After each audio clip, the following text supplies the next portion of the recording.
नमस्कार। गति दृष्टि चैनल में आज हम राजयोग के बारे में चर्चा करेंगे। राजयोग ग्रहों का वह पारस्परिक संबंध है जो राज्यपद, मंत्री पद, उच्च पद और श्रेष्ठ सामाजिक स्थिति देता है और जातक को लोकप्रिय और समृद्धशाली बनाता है। ये संबंध किस प्रकार बनता है? केंद्र भाव या केंद्र भाव के स्वामी का संबंध त्रिकोण भाव या त्रिकोण भाव के स्वामी के साथ जब बनता है तो ये राजयोग बनता है। ये संबंध स्थिति, दृष्टि, युति या स्थान परिवर्तन के द्वारा बन सकता है। इसको हम PAC बोलते हैं शॉर्ट में।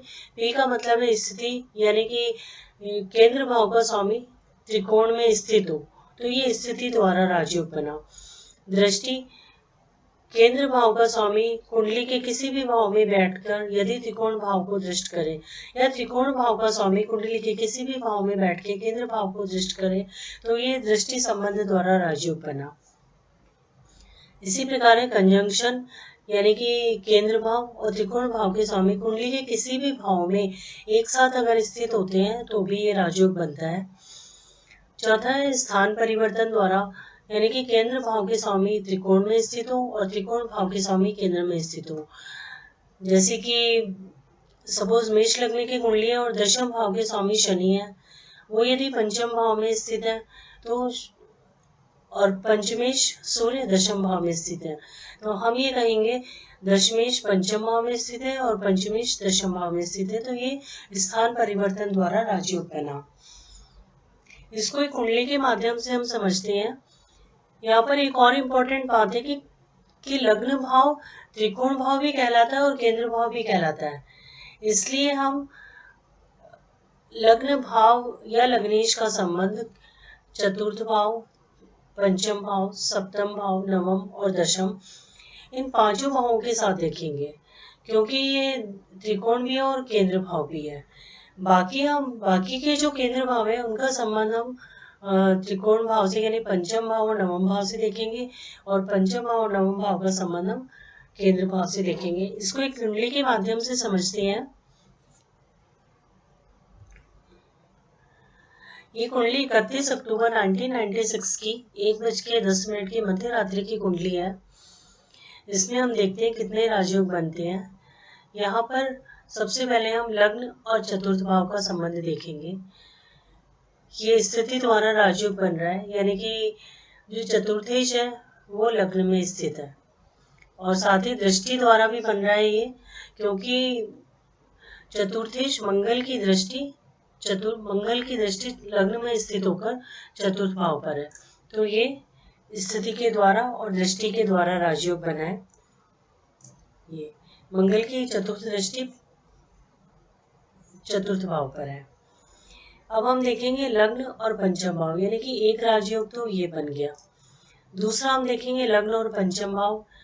लग्न और पंचम भाव का किसी प्रकार से संबंध बन रहा है कि नहीं, तो लग्न में पंचम भाव में स्थित बृहस्पति जो कि पंचमेश भी है वो अपनी नवम दृष्टि से लग्न को दृष्ट कर रही है तो ये एक और राजयोग बन गया इस कुंडली में।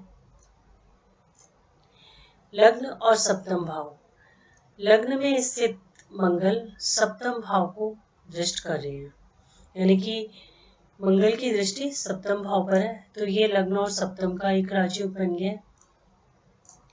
लग्न और नवम भाव, नवमेश मंगल लग्न में स्थित है तो ये भी एक राजयोग बन गया स्थिति के द्वारा। जैसे कि हमने अभी देखा था कि ग्रहों की स्थिति के द्वारा भी राजयोग बनता है, यानी कि त्रिकोण भाव का स्वामी यहाँ पर केंद्र भाव में यानी कि लग्न में स्थित है, इसलिए ये वाला राजयोग बना है। लग्न और दशम भाव का संबंध, यहाँ पर लग्न और दशम भाव का कोई संबंध नहीं है। आगे हम देखेंगे पंचम भाव और चतुर्थ भाव का संबंध। पंचम भाव पंचमेश जुपिटर की दृष्टि चतुर्थेश मंगल, चतुर्थेश यानी चतुर्थ भाव के स्वामी के ऊपर पंचमेश की दृष्टि है तो ये भी एक राजयोग बना। तो यहाँ पर 1 2 3 4 और ये 5 राजयोग बन गए अभी तक। अब पंचम भाव और सप्तम भाव, पंचम भाव में जुपिटर स्थित है जो कि पंचमेश भी है, और सप्तम भाव में कोई ग्रह नहीं है, लेकिन सप्तमेश अष्टम भाव में स्थित है शनि। शनि अपनी दशम दृष्टि से पंचमेश को दृष्ट कर रही है, यानी कि सप्तमेश की दृष्टि पंचम भाव पर है, तो इसलिए यहाँ पर एक और राजयोग बन गया। अब पंचम भाव और दशम भाव, पंचम भाव और दशम भाव का यहाँ कोई संबंध नहीं बन रहा है, तो ये राजयोग नहीं बना यहाँ पर। नवम भाव और चतुर्थ भाव, नवम भाव नवमेश मंगल की दृष्टि चतुर्थ भाव पर है, तो ये भी एक राजयोग बन गया। नवम भाव और सप्तम भाव, नवमेश मंगल की दृष्टि सप्तम भाव पर है, ये एक और राजयोग बन गया। नवम भाव और दशम भाव, नवम भाव और दशम भाव का कोई संबंध नहीं है यहाँ पर, तो कुंडली में इस प्रकार से 11 राजयोग बन सकते हैं।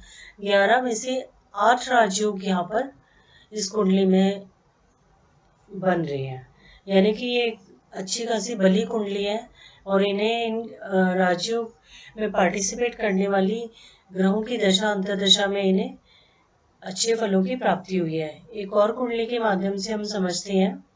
चतुर्थेश मंगल पंचम भाव में स्थित है। ये 7 फरवरी 1975 में जन्मे जातक की कुंडली है। इसमें जब इनकी चतुर्थेश की दशा थी जो कि पंचम भाव में स्थित है, तो ये राजयोग कारक ग्रह की दशा है, जो कि 2008 में इनको इस मंगल की दशा मिली थी।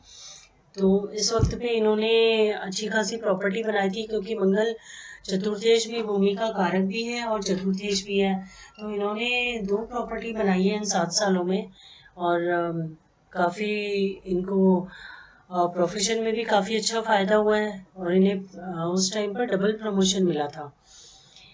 अब इनकी कुंडली में मंगल के बाद राहु की दशा लगी है, तो राहु भी राजयोग कारक है, क्योंकि राहु का राशीश जो कि मंगल है वो पंचम भाव में स्थित है, इसलिए राहु भी यहाँ पर राजयोग कारक ग्रह के रूप में ही फल प्रदान कर रहे हैं। तो इनका 10 सालों से एक केस चल रहा था जो सॉल्व नहीं हो रहा था, लेकिन जैसे ही इनकी राहु की दशा लगी ये वो केस जीत गए, और उन्हें इस केस से अच्छा खासा फायदा हुआ है। तो हमने देखा कि राजयोग कारक की दशा अंतर्दशा में अच्छे फलों की प्राप्ति होती है और समृद्धिशाली व्यक्ति को जीवन मिलता है। धन्यवाद।